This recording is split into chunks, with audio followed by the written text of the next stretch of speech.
Rambo Knife asks, what are my top 5 DS RPGs? So I'm going to go ahead and I actually have them sitting here. You'll see something that is a common trend, and most of you probably know this by now. There's a lot of Atlas titles in here. In fact, there's 4 Atlas titles that make up my top 5 RPGs for the DS. Now, these are in no particular order, although I'll tell you right off the bat, there's one game in here that is definitely my favorite DS title. But when I get to that, I'll tell you. But as far as the other ones, there's no particular order to it, so you know, don't try to come to any conclusions. One of my top 5 DS RPGs is The Dark Spire. I just love the fact that Atlas created something that was so old school in its nature and in its roots that it really, you know, was not even apologetic about it. It was just, it's a great game, focused, you know, strictly on, you know, the RPG aspect and, you know, building your character and creating this team.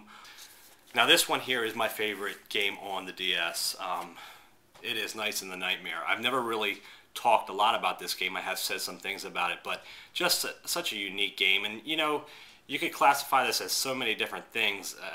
I guess it's kind of, you know, to say it's an RPG is to kind of sell it short, but it is a tactical RPG at its root. Just an incredible game, and the way that, you know, you play this game is so unique. It would take me way too long to describe it to you guys, but most of you probably already have a good idea. At least if you're even interested in the game, you should know by now. Another Atlas title, Super Robot Taisen, OG Saga Endless Frontier.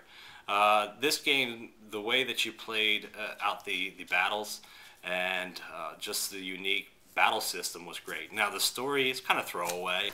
Here's another one I haven't played a ton of, but definitely one of my top DS games and in my top 5 DS RPGs. That is Shin Megami Tensei Devil Survivor. It is an incredible game and a great addition to the Mega 10 series. I love the way they do those games, and this one, I don't know, there's just something about it that's really a lot of fun. And last but not least is Final Fantasy III. The fact that as American gamers we finally got the real version of Final Fantasy III here on the shores, and it came in the form of this remake of the classic game, was really awesome, and it was awesome to see that we finally got this over here. I thought that the game was done really well. I enjoyed it a lot when I played through it originally, and you know, that's why it's in my top 5 RPGs. Metroid Fan 528 asks, if I could travel through time to meet anyone, who would I travel through time to meet? And you know, I don't know. I don't necessarily have any incredible person.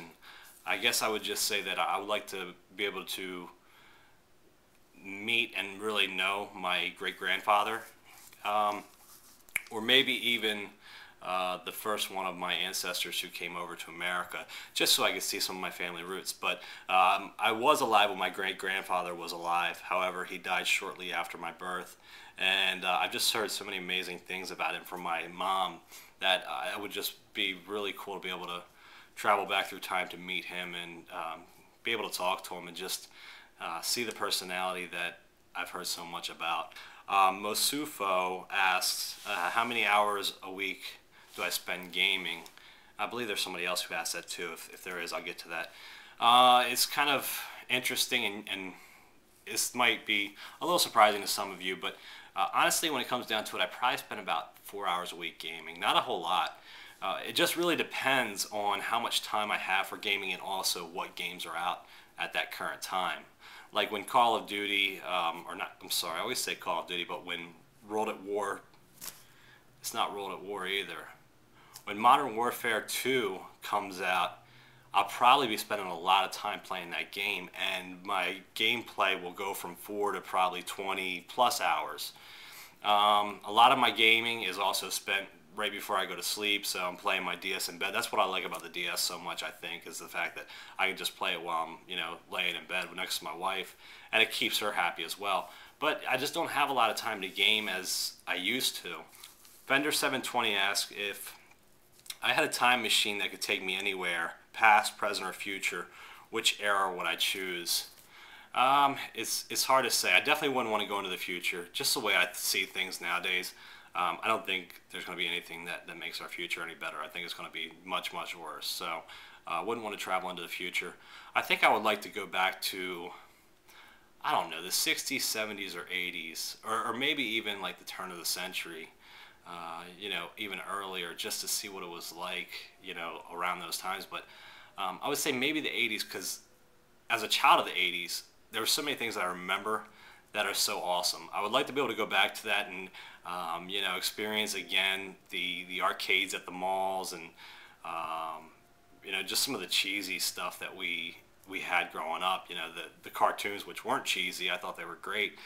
But there's so many awesome things in the 80s that I would love to re-experience. I also would like to check out the 70s, 60s, and 70s just to see what it was like. So, I mean, that's my answer. I don't really know for sure, but definitely would be 60s, 70s, or 80s just because, and probably the 70s or 80s, just because of the fact that I would like to really relive my childhood all over again.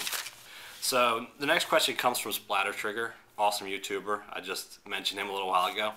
What is my most prized gaming possession? And he also says that it doesn't have to be, you know, expensive or even rare. Well, for me, it's hard. Like, I have so many things that I love in my gaming collection, and I don't have anything in terms of games necessarily that are rare. I mean, some are more uncommon, and some are more expensive, but they're not really incredibly rare.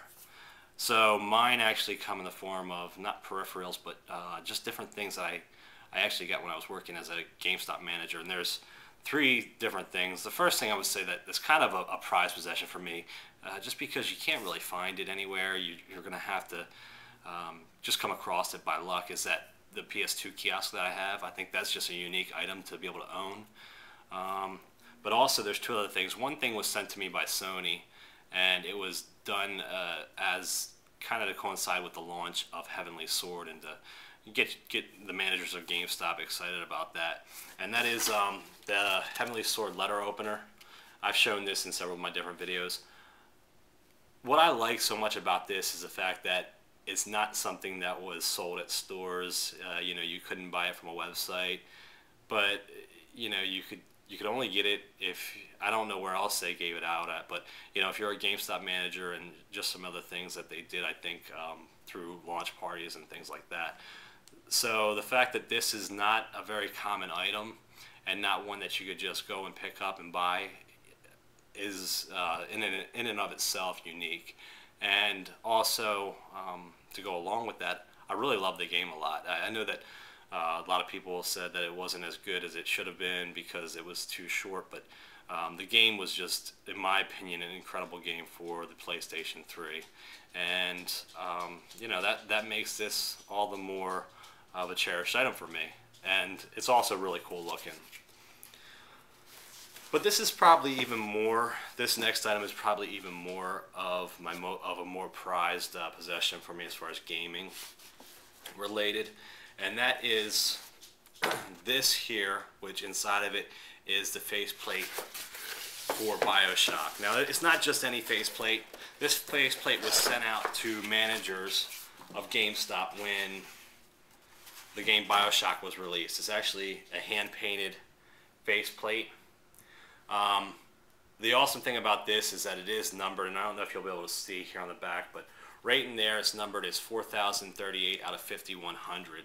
So only 5100 of these exist. The funny thing about it is I'll probably hold on to it forever, and you know, this will probably outlast my 360, because I'm sure my 360 will eventually red ring again, and I won't even have anything to put this on. But next question comes from FilmBuff80. And he asked me a really good question I had to think about for a little while, and that was, what do you think about the future of gaming? And you know, when I was thinking over this, I was kind of, you know, wondering where gaming is going to go and looking at gaming today. And I'm not really sure about the future of gaming. I think there's a lot of questions that are up in the air, and several people probably have questions about the future of gaming.